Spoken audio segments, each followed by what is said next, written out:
অলসতা করে কেউ যদি সালাত ছেড়ে দেয় তাহলে তাকে হত্যা করতে হবে, বেঁচে থাকার সুযোগ নেই।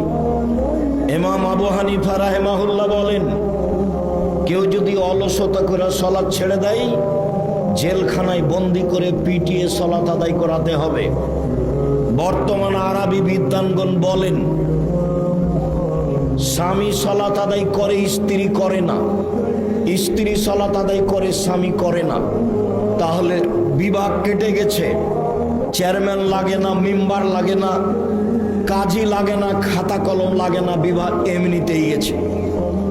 তারা আরো বলতে চান, এই সময়ে এই মারা গেলে এর জানাজা হবে না, জানাজা তো হবে না, হবেই না। এই লাশ মুসলমানের কবরস্থানে দাফন করা হবে না, এই লাশকে শ্মশান ঘাটে ফেলে দিতে হবে।